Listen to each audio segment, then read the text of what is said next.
Hermanos, Dios los bendiga. ¿Cómo estamos todos? Amén. Bueno, ya es domingo, así que feliz día al Señor, mis hermanos. Amén. Hoy, en esta hora, es justo, ¿no? Momento para hacer exégesis y aplicación práctica, ¿no? Del texto que habla, ¿no? Velen, ¿no? Movernos. Pero el tema hoy es otro, mis hermanos. Por favor, les pido a todos que me acompañen en oración para que el Señor los guíe, ¿sí? Guíe a quien les está hablando y guíe también a quien está oyendo. Amén. Oremos, hermanos. Amado Padre, te damos a ti gracias ya en este nuevo día, este día que llamamos comúnmente Día del Señor. Es el día que te plació a ti regalarnos a la iglesia, a los cristianos, para que apartemos para la adoración común, pública, corporativa. Es este día, Señor, donde no solo descansamos físicamente, también, Señor, nos alimentamos espiritualmente, y tú concedes a tu pueblo, Señor, por medio de los medios de gracia, la predicación, la adoración, el cantar himnos, la comunión entre cristianos. Concedes a tu pueblo, Señor, edificación. Te rogamos y te ruego, por favor, Señor, que uses a este débil gusano y que pueda abordar tal vez uno de los temas más importantes que tiene que ver en esta actualidad, que es el rol de la mujer como madre. Sabes tú, oh Señor, que no solamente tengo la intención de dar alguna explicación o contenido de la Escritura, también, Señor, consolar a aquellas esposas y madres que por alguna situación providencial pasan aflicciones al ver a sus hijos perdidos, a sus hijos descarrilados, o tal vez en el desamparo del Evangelio.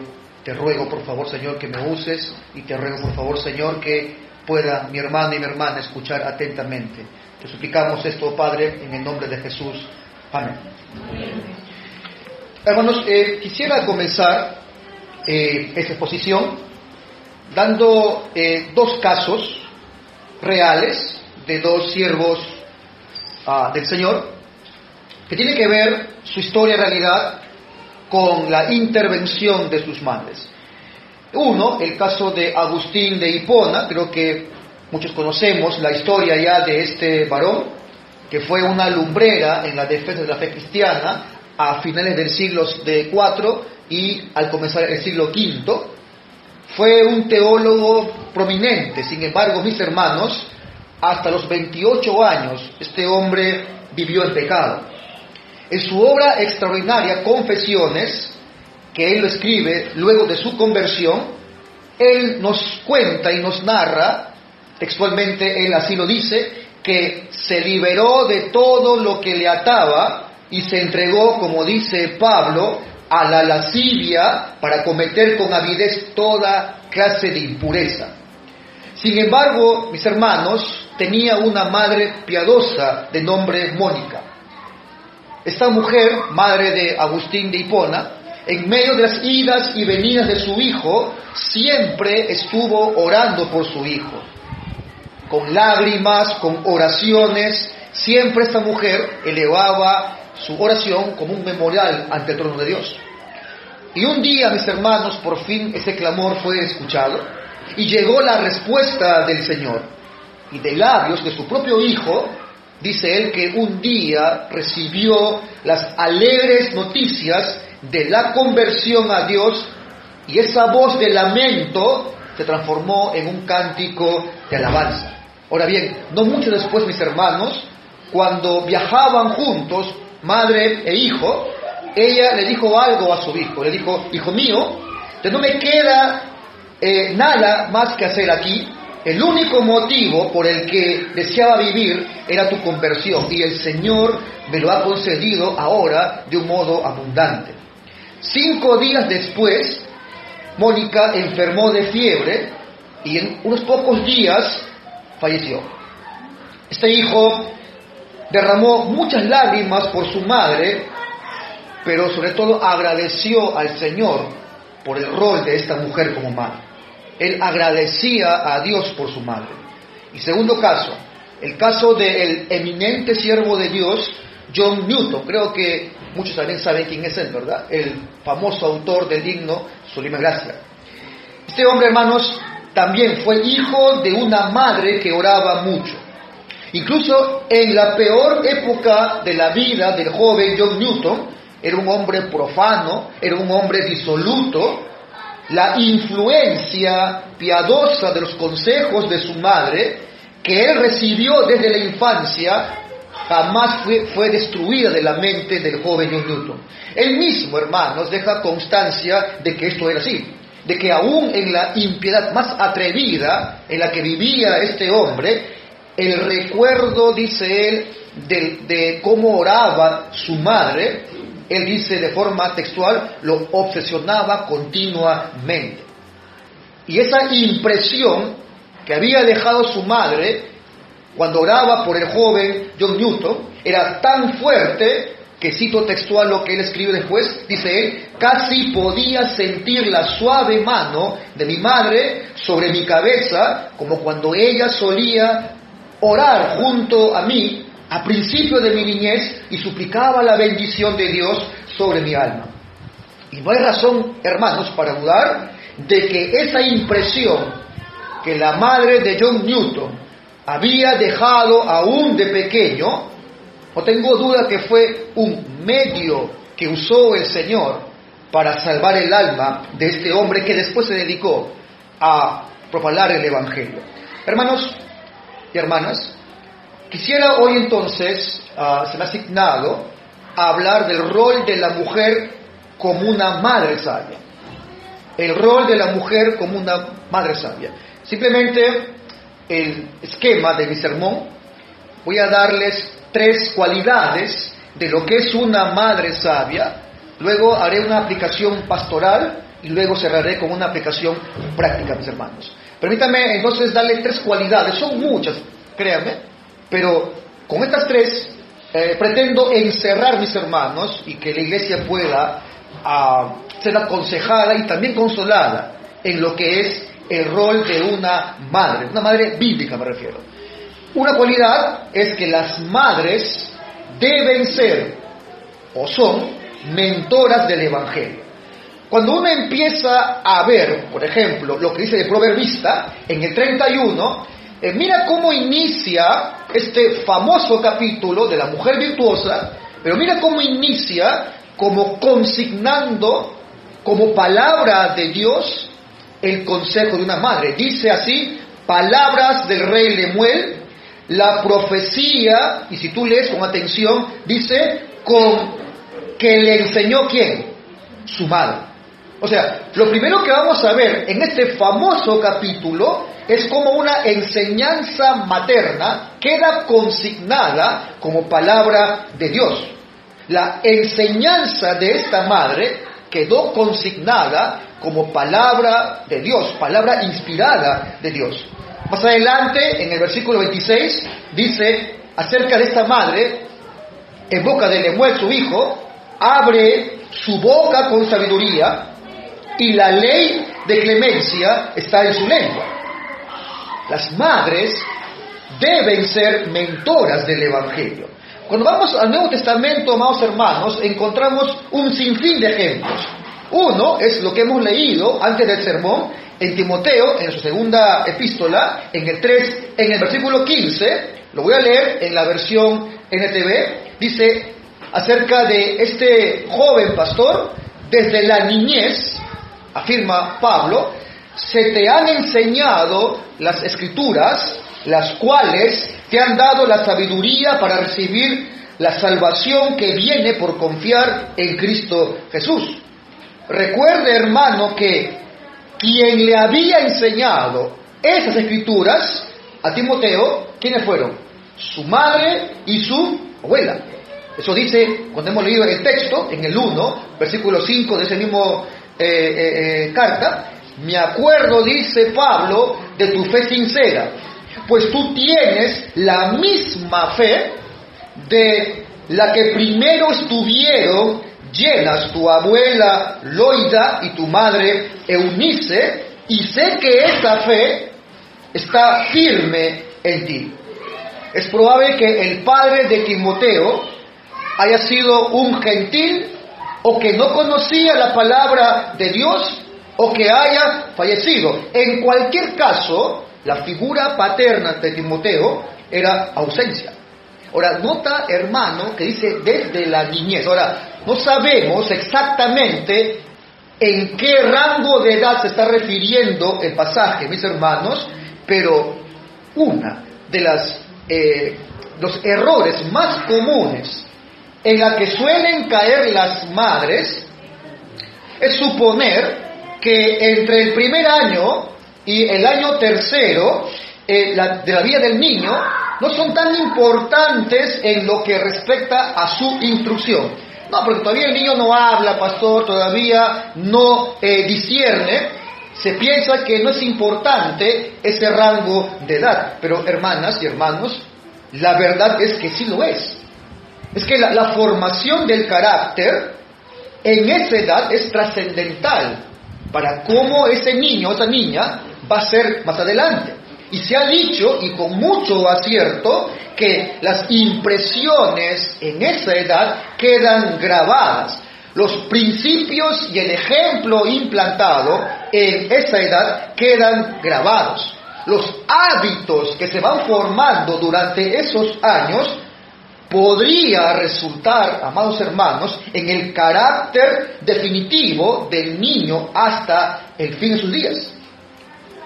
Dice también el proverbista en el capítulo 1, en el versículo 8, afirmando el rol de la madre como mentora del evangelio en el hogar, dice: hijo mío, presta atención cuando tu padre te corrige, pero lo que dice, no descuides la instrucción de ¿quién? De tu madre.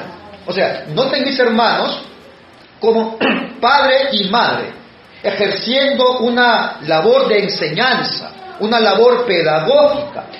El texto que hemos leído, hermanos, es un claro ejemplo que establece que las madres también tienen un rol de enseñanza. Ambos, papá y mamá, deben ejercer instructivamente la formación de los hijos, y me refiero en cuanto a la mentoría del Evangelio. Ambos tienen la función de formación del hijo, de que aprendan los conceptos bíblicos claros. ¿Y qué implica esto en un hogar cristiano? Que las madres tienen, pueden y deben comprometerse en una formación seria, en su comprensión en la Escritura, mis hermanos. Si bien es cierto, el padre es el que lleva la mayor carga, es a él que se le ha asignado la devoción familiar, la enseñanza formal en el hogar es de los padres, los varones, pero eso no exonera a que las madres estén preparadas para que puedan asumir ese rol, ya sea en una ausencia temporal, en tiempos de calamidad donde el varón es afectado, en tiempos de enfermedad o algo parecido, o que suplan las madres la instrucción en una ausencia permanente, ya sea por fallecimiento del cónyuge o porque tiene un cónyuge incrédulo. Pero las madres son mentoras del Evangelio. Segunda cualidad, las madres, y ahora me extiendo un poco más, porque no solamente ser madre es abocarse a su entorno privado del hogar, va más allá, mis hermanos. Segunda cualidad, las madres creyentes aconsejan a otras mujeres. Hermanas, las mujeres ancianas no pueden vivir en un divorcio de generaciones. Y cuando digo ancianas, por favor, no se ofenda. Pastor, yo aún no tengo canas. No me refiero a ancianas de edad. Tengan en cuenta, hermanos, que cuando se escribe este pasaje, aquellas mujeres se casaban muy temprana edad. Así que es posible que el término ancianas califique, si hablamos de edades, entre 38 en adelante. O sea, se refiere a mujeres ya experimentadas en cuanto a la vida de matrimonio, ya experimentadas en cuanto a la comprensión de la vida familiar. Y las ancianas no pueden vivir en un divorcio generacional. Están llamadas ellas, ¿a qué, pastor? A instruir, ¿a quiénes? A las más jóvenes. ¿En qué? En asuntos de disciplinas domésticas, de disciplinas piadosas. ¿Quién le va a enseñar, hermanos, a las jóvenes a amar a sus maridos? ¿Quién le va a acercar a las jóvenes las exhortaciones bíblicas para que de ella brote un amor bíblico? Un varón, tal vez el pastor, ¿verdad? Pero más que todo, una hermana experimentada. De ahí que Tito 2, versículos 3 al 5, dice así: las ancianas, y ya expliqué a dónde apunto, ¿verdad? Asimismo, sean reverentes en su porte, no calumniadoras, no esclavas del vino, maestras del bien, que enseñen ¿a quiénes? A las mujeres jóvenes, ¿a qué, hermanos? A amar a sus maridos y a sus hijos, a ser prudentes, castas, cuidadosas de su casa, buenas, sujetas a sus maridos, para que la palabra de Dios no sea blasfemada. Esto se enseña, mis hermanos, con el ejemplo, con el consejo, con la exhortación, con la instrucción. ¿Y cómo? Y esto se hace estando juntas las ancianas con las mujeres jóvenes, compartiendo tiempo en la iglesia. Y esto se hace, hermanos, entablando una amistad piadosa entre la generación de jóvenes y la generación de ancianas. ¿Sabe usted que las jóvenes y los jóvenes claman por una amistad con mujeres sabias y maduras? Así que usted, hermana, madre, sea de las que ora por las jóvenes, y algo más, sea alguien confiable y confidencial. Por eso que Pablo dice claramente, ¿no?, que no sean calumniadoras. Muéstrese. ¿Saben por qué las jóvenes no confían a veces en las mujeres ancianas? Porque no hayan mujeres confiables y que no estén contando, ¿verdad?, las intimidades y las cosas que las jóvenes confían en las mujeres. ¿Saben qué terrible es, mis hermanos? Y eso hablo en general. Cuando alguien, sobre todo un joven, ¿no?, que recién está aprendiendo de la vida, de la formación, que se abre con un hermano o una hermana mayor y luego termina esa información, ¿no?, divulgándose en toda la congregación. Bueno, de ahí que el joven luego no quiere confiar más en los adultos. Así que muéstrese usted, querida hermana, como alguien que ora por las jóvenes y sea alguien confiable y confidencial. Y pase un legado de piedad a esa generación.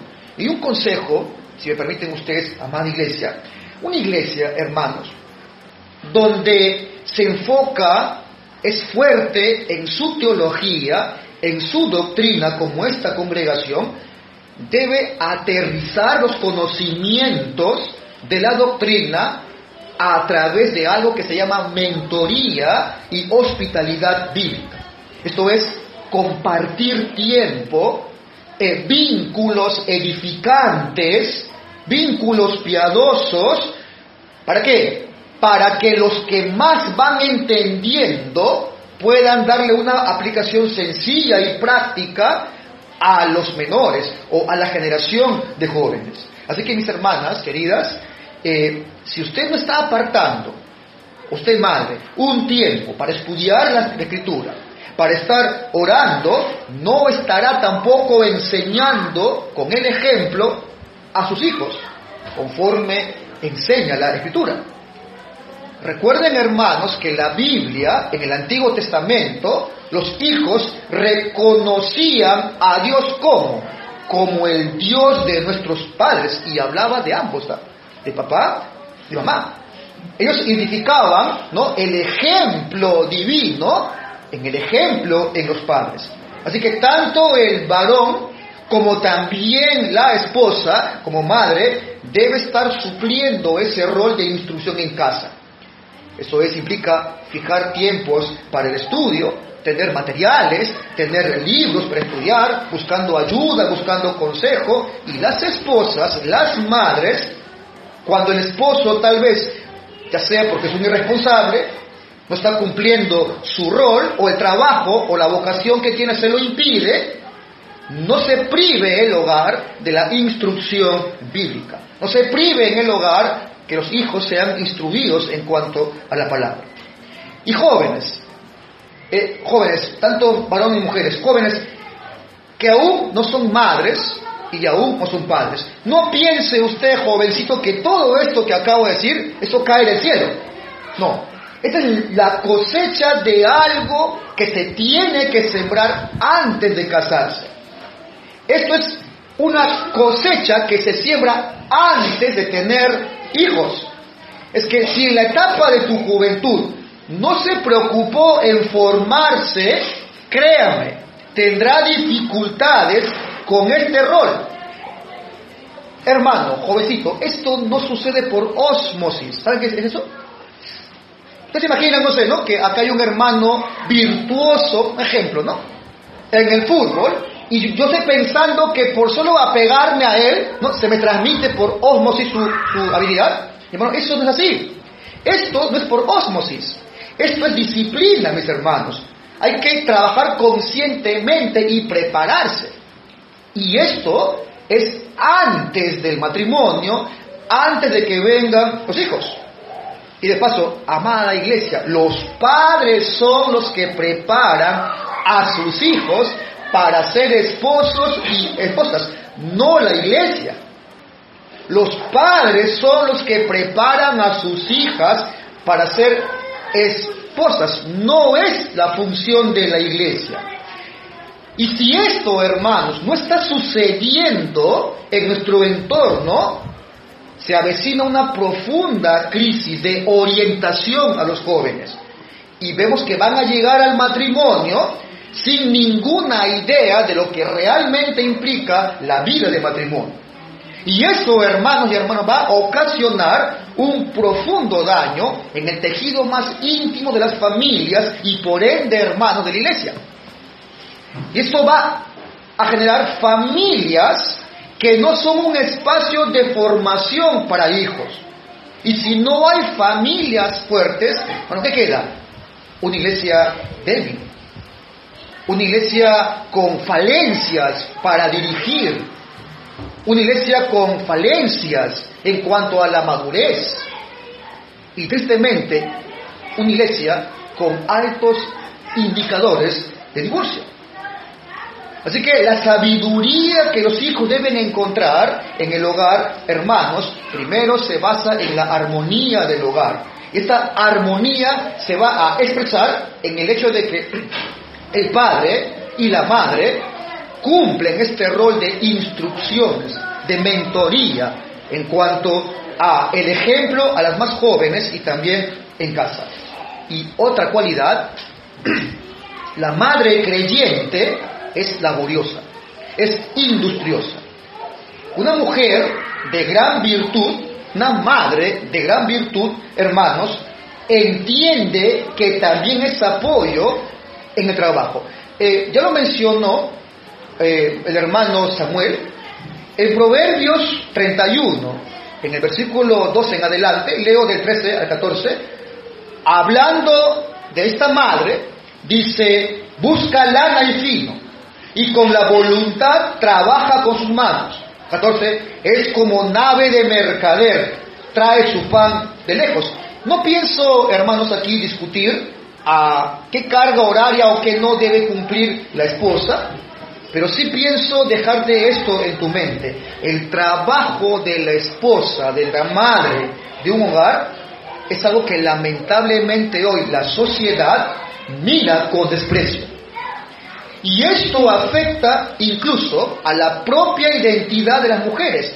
Hay muchas mujeres muy diligentes que madrugan junto a sus esposos, les preparan sus alimentos del esposo y también de los hijos.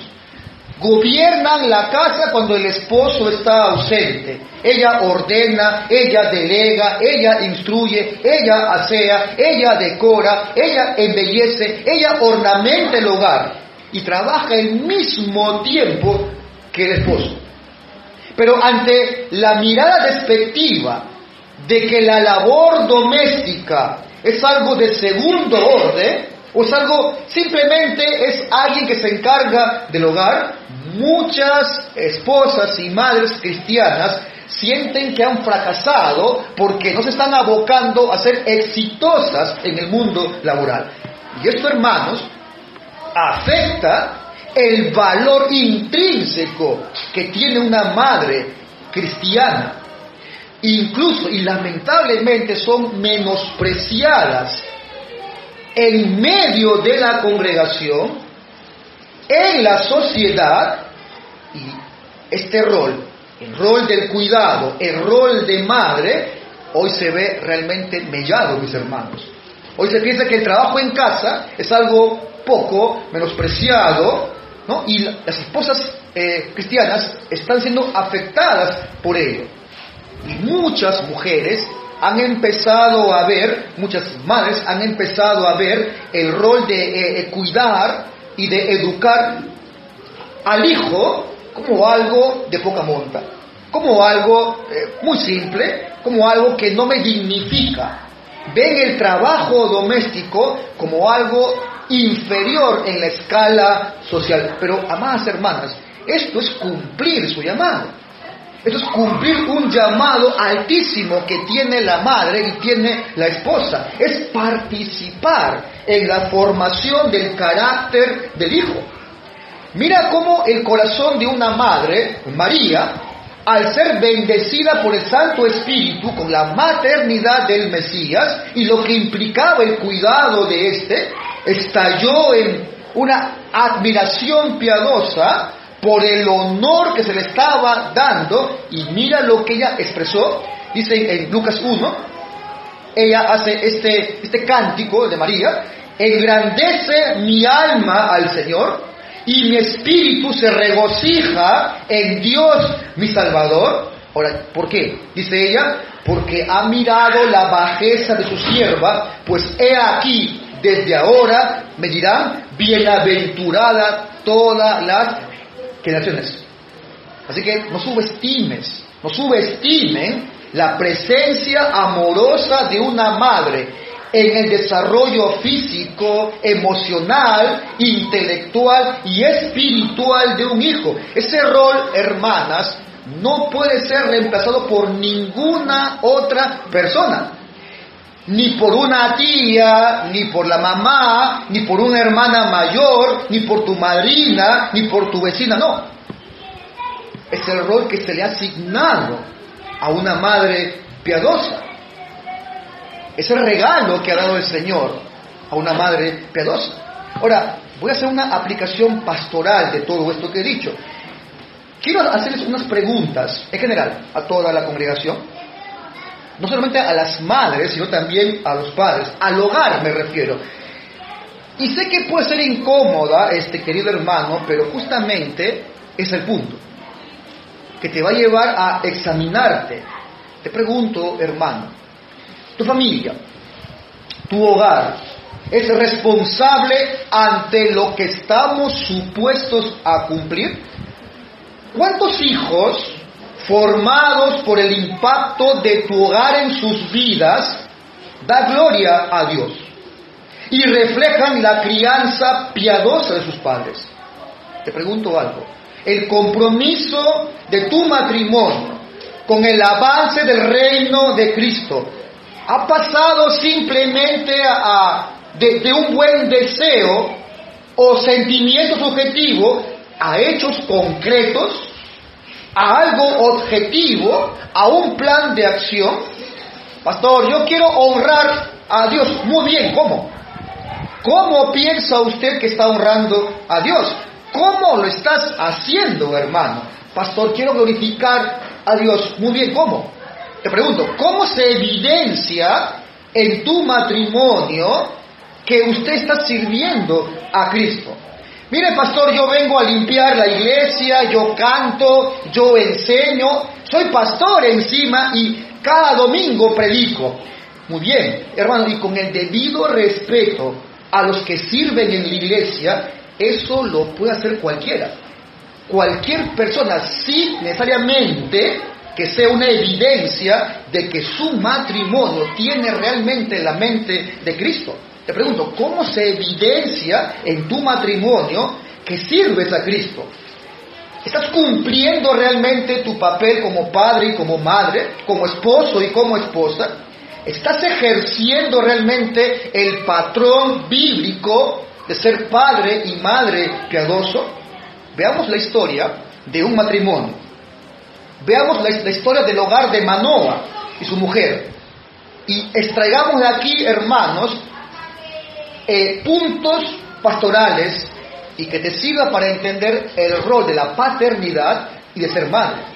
En Jueces 13, por vaya ahí y podamos leer juntos, hermanos. En Jueces 13, vamos a ver ahí la historia de un matrimonio, Manoa y su esposa. Para los que tal vez hayan olvidado, me refiero a los padres de quién, de Sansón, ¿verdad? Dice ahí en Jueces 13, si lo tiene, vamos por acompañarme a leer. Yo leo del versículo 1 en adelante. Veamos en primer lugar la unidad matrimonial de los padres, de Manoa y su mujer. Dice así: los hijos de Israel volvieron a hacer lo malo ante los ojos de Jehová, y Jehová los entregó en manos de los filisteos por 40 años. Y había un hombre de Sora, de la tribu de Dan, el cual se llamaba Manoa, y su mujer era estéril, y nunca, que dice, había tenido hijos. A esta mujer apareció el ángel de Jehová y le dijo: he aquí, eres estéril y nunca has tenido hijos, pero concebirás y darás a luz un hijo. Ahora pues, no bebas vino ni sidra, ni comas cosa inmunda, pues he aquí que concebirás y darás a luz un hijo. Y navaja no pasará sobre su cabeza, porque, ¿qué dice? El niño será nazareno a Dios de su nacimiento. Y él comenzará a salvar a Israel de la mano de los filisteos. Ahora, miren cómo afrontaron juntos la visita del ángel de Jehová. ¿Y qué hizo la mujer cuando el ángel de Jehová la visitó? Dice en el 6, y la mujer vino y se lo contó a su marido, diciendo: un varón de Dios vino a mí, cuyo aspecto era como el aspecto de un ángel de Dios, temible en gran manera, y no le pregunté de dónde ni quién era, y tampoco él me dijo su nombre, y me dijo: he aquí que tú concebirás y darás a luz un hijo, por tanto ahora no bebas vino, ni sidra, ni comas cosa inmunda, porque este niño será nazareno desde su nacimiento hasta el día de su muerte. O sea, vean cómo que rápidamente, ¿no?, fue a compartirlo con su marido. No fue con sus amigas, no fue a sus vecinas, fue con su marido. Ella le contó lo que ella había apreciado sobre lo que estaba viendo, y le refirió a su marido con precisión todo lo que había dicho este varón. Ahora, la pregunta es: ¿y cómo actuó su marido? Su marido se tomó muy en serio lo que su esposa le estaba diciendo. ¿Y qué hizo? Empezó a orar. O sea, buscó en Dios dirección para atender este asunto que le había comunicado su esposa. No solo atendió, no solo escuchó a su esposa, no solo buscó al Señor, sino que asumió este asunto como algo también propio. ¿Ven el ejemplo matrimonial? Era un asunto de unidad. Lo que le pasa a uno, le pasa al otro. Él asumió como suyo. Él era responsable de ese hogar y actuó justamente así. Dice en el 8, entonces oró Manoa a Jehová y dijo: Señor mío, yo te ruego que aquel varón de Dios que enviaste vuelva ahora a venir a nosotros y nos enseñe lo que hayamos de hacer con el niño que ha de nacer. O sea, Manoa quiso saber quería participar, quería saber la voluntad de Dios con respecto a ese hijo. Esta mujer podía ver que su esposo estaba a su lado, que él la escuchaba y le escuchaba lo que ella le decía. Eran dos personas que se podían escuchar, se respetaban y eran precisos en transmitir la información y se involucraban en la vida del otro.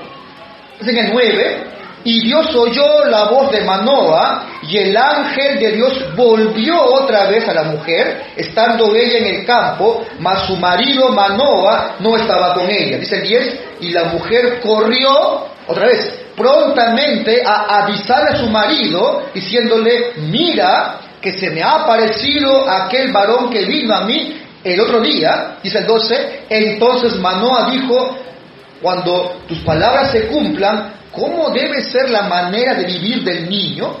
¿Y qué debemos hacer con él? Y el ángel de Jehová respondió a Manoa, la mujer se guardará de todas las cosas que yo le dije, no tomará nada que proceda de la vid, no beberá vino ni sidra, y no comerá cosa inmunda, guardará todo lo que le mandé.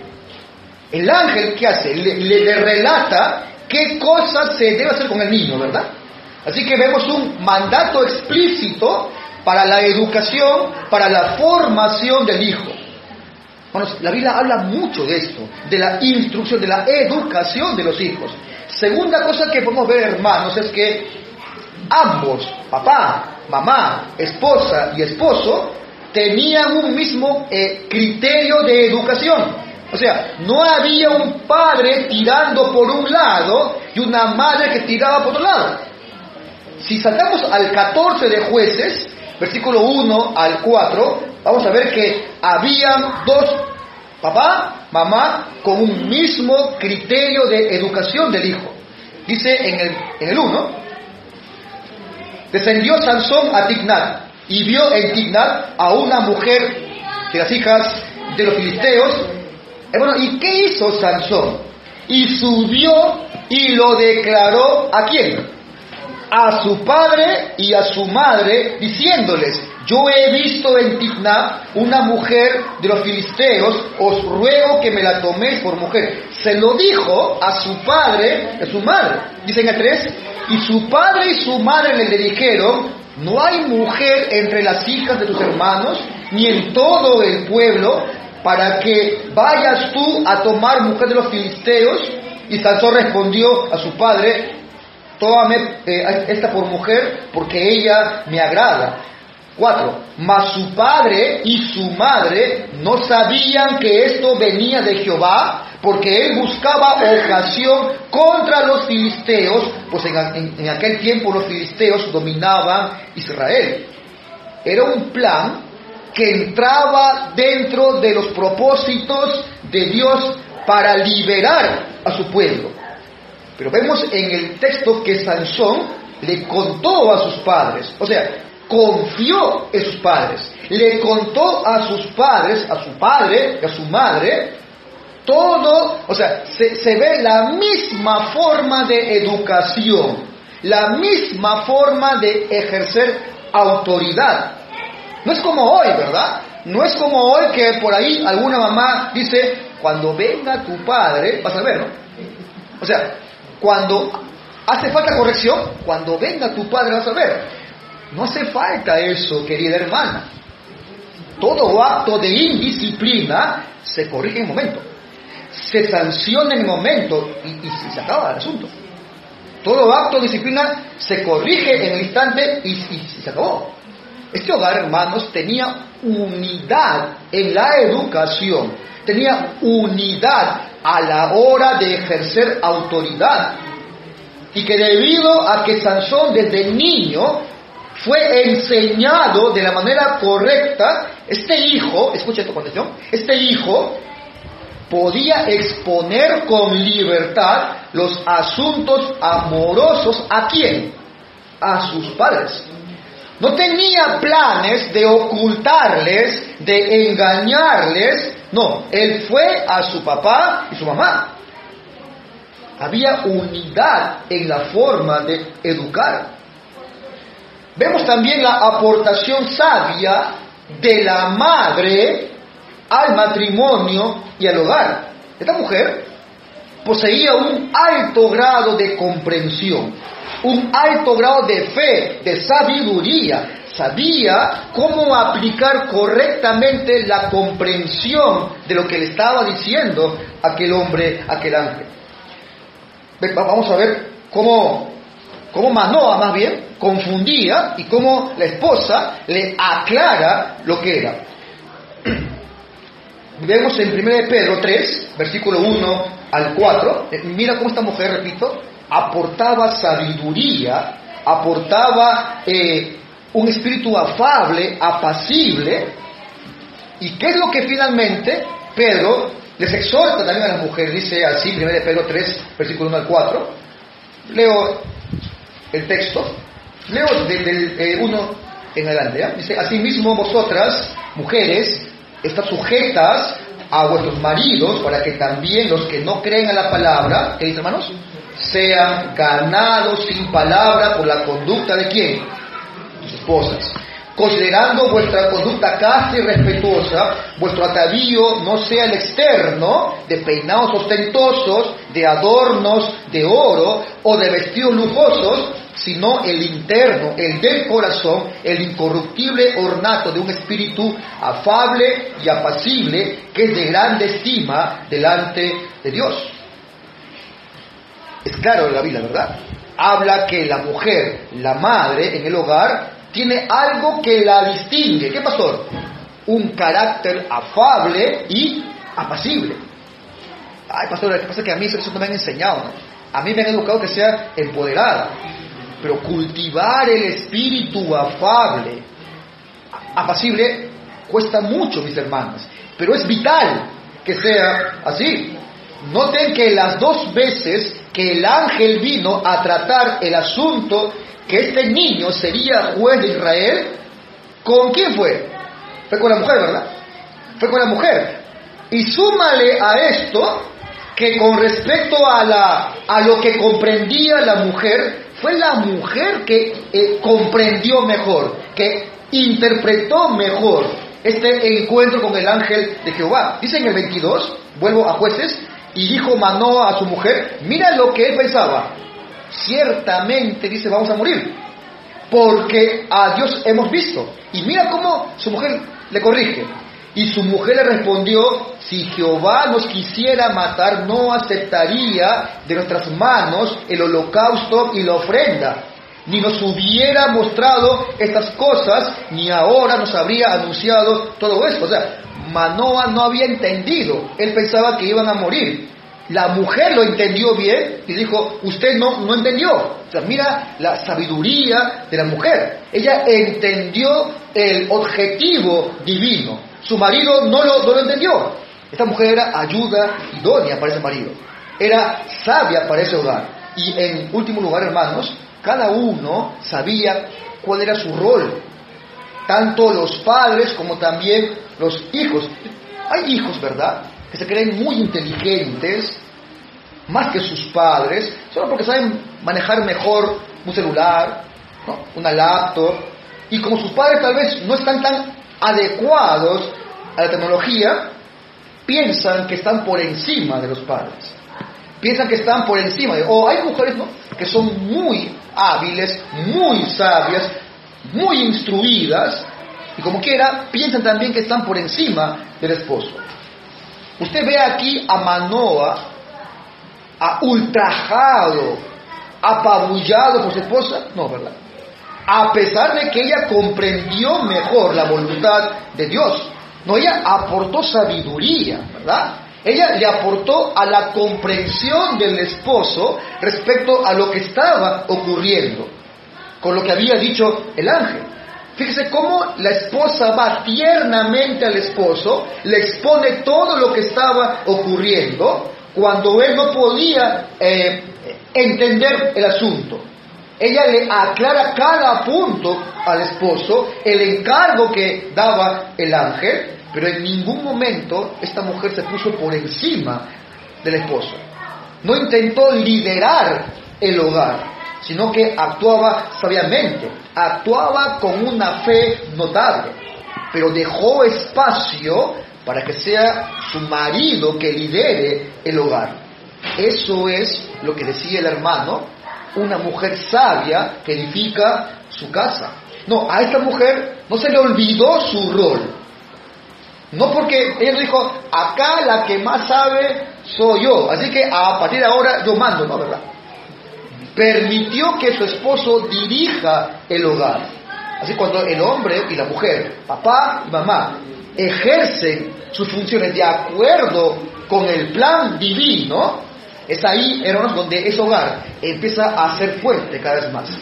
Bueno, y para terminar el sermón, permítame hacer brevemente alguna conclusión práctica. Hermanos, así como pasó en el tiempo de jueces, en tiempos de apostasía, en tiempos de juicio de Dios sobre su pueblo, Dios escogió un matrimonio. Escogió un padre, escogió una madre. ¿Para qué? Para hacer una aportación importante a la liberación de su pueblo. Él escogió un hogar, escogió el hogar de Manoa y su esposa, para que de ese seno, de la instrucción de ese hogar, se formase el que iba a libertar Israel.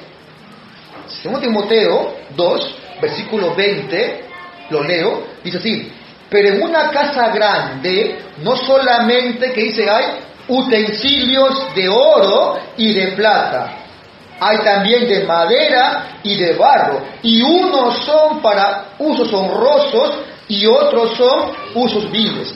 Así que si alguno se limpia de estas cosas, será instrumento para honra, santificado, útil al Señor y dispuesto para toda buena obra. Aquellos y aquellas que buscan la gracia de Dios en medio de su matrimonio, estos que se limpian de toda perversión, de todo pecado, que se apartan y tratan los males de su propio corazón, se acercan al ejemplo de Manoa y su esposa. Son ese hogar en la que seguramente, hermanos, se va a gestar la crianza de un varón o una mujer que será un pilar en alguna congregación. Así que la crianza piadosa solo se da, hermanos, en un lugar piadoso.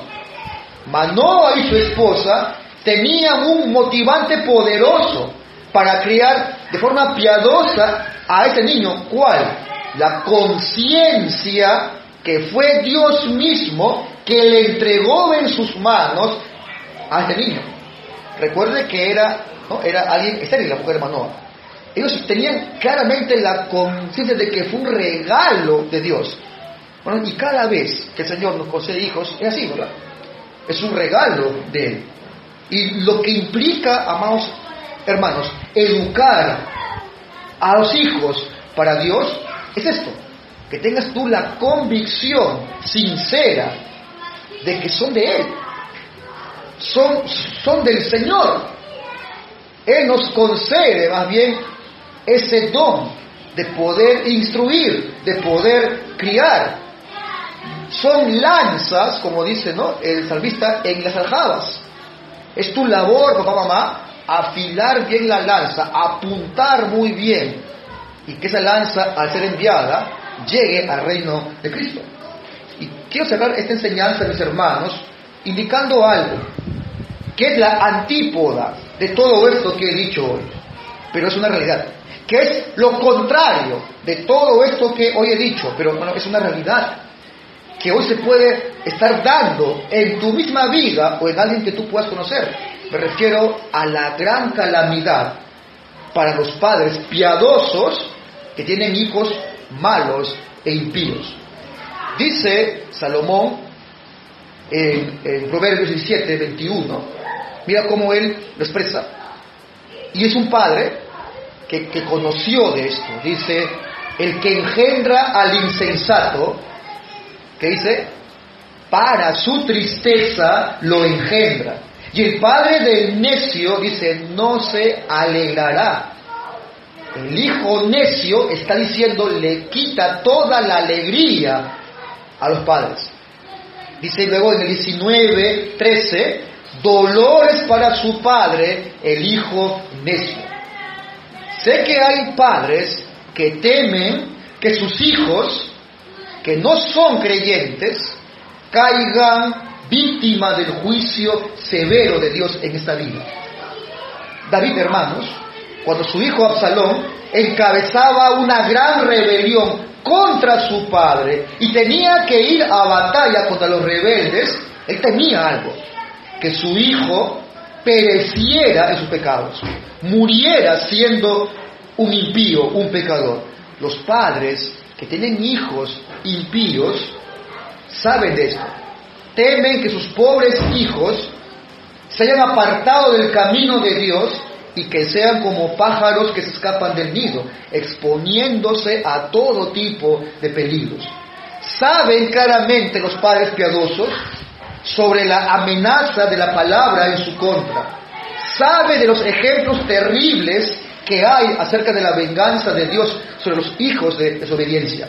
Y esta es una razón terrible en su alma. Ellos temen que sus pecados de sus hijos impíos los aparten finalmente del camino de Dios, los aparten y los lleven a una muerte prematura y con vergüenza. Ellos temen la condenación eterna del alma de sus hijos. Son sensibles al hecho de que sus hijos, y lo sabe por la palabra, son hijos de ira y que viven en sus pecados, por los cuales la ira de Dios se puede manifestar, como dice Pablo, en los hijos de desobediencia. Estos padres sufren esto. Quisiera, si aquí hay alguien así, darte una palabra, de exhortación, querido hermano, hermana, y también de consuelo. Hermano querido, considere como un gran pecado desmayar ante el sufrimiento que acabo yo de indicar. Vea como un gran pecado desmayar ante este sufrimiento, hermano. Es decir, sufrir tanto que no puede cumplir sus obligaciones o que deja de sentir gozo y paz en su vida. Porque, hermanos, desmayar ante esta calamidad algo significa que usted está basando demasiado su felicidad en sus hijos. Solo argumentaré algo con usted. Lo que le dijo Joab a David cuando este padre se lamentaba amargamente por su hijo Absalón. ¿Qué le dijo Joab a David? Simple. Esto está en Samuel, en 2 Samuel 19:6. Le dice: hoy, David, has declarado que nada te importan tus príncipes y siervos.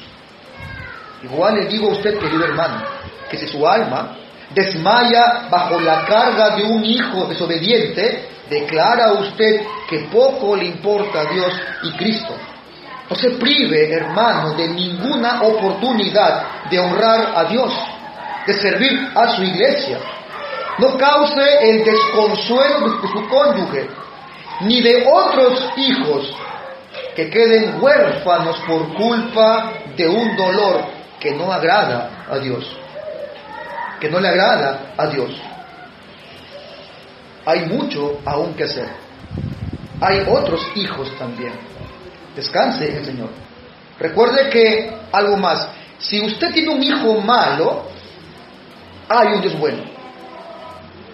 Si hay un hijo malo en su familia, piense esto, hermano: hay un Dios bueno. Pastor, ¿qué hago? Ore, hermano. Ore fervientemente, muéstrese firme ante el desenfreno, sea así misericordioso, pero firme, y abórdelo con el Evangelio de continuo, hermano. Así que, madres cristianas, sean valientes.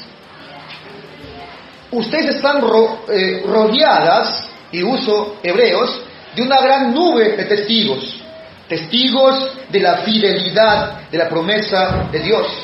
¿Cuántas madres como Mónica, como la madre de Newton, tenían hijos impíos, verdad? Oraron, lloraron, clamaron.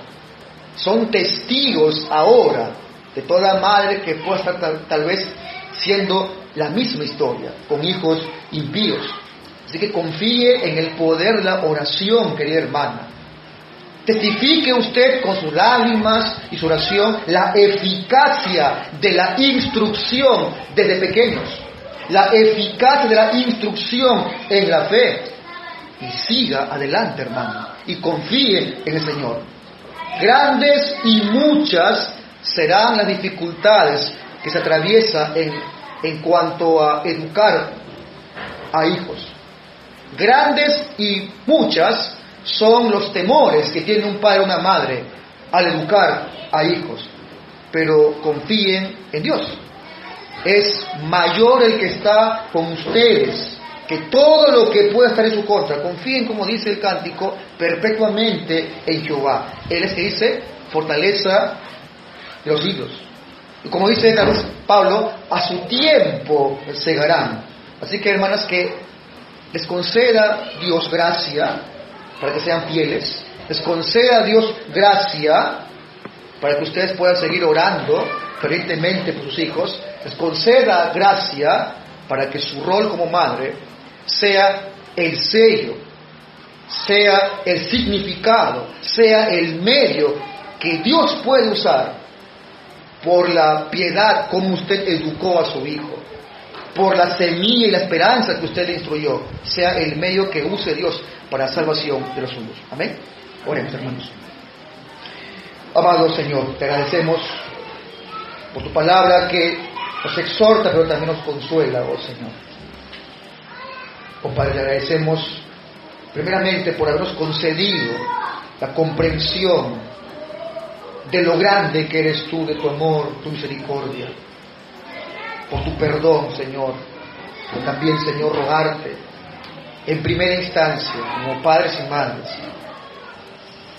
por los hijos que estamos criando, tanto por los que ya dan evidencia de salvación, como también por aquellos que andan en desobediencia. Rogarte, Señor, que tengas misericordia,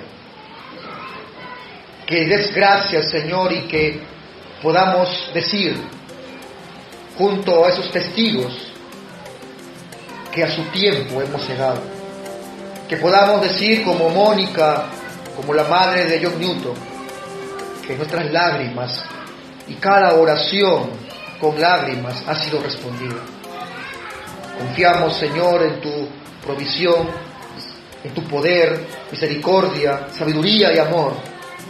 Y te rogamos, Señor, que si en medio nuestro hay hijos obedientes, o una madre o un padre que sufre por ello, los consueles, los alientes y los muevas a seguir orando, y sea ese medio, Señor, que tú uses para responder, y que pueda felizmente decir en el tiempo, como lo dijo la madre de Agustín, ha sido la respuesta de que tanto he orado, por fin puedo ver a mi hijo salvo. Te lo pedimos y rogamos, oh Señor, en el nombre de Jesús. Amén. Amén.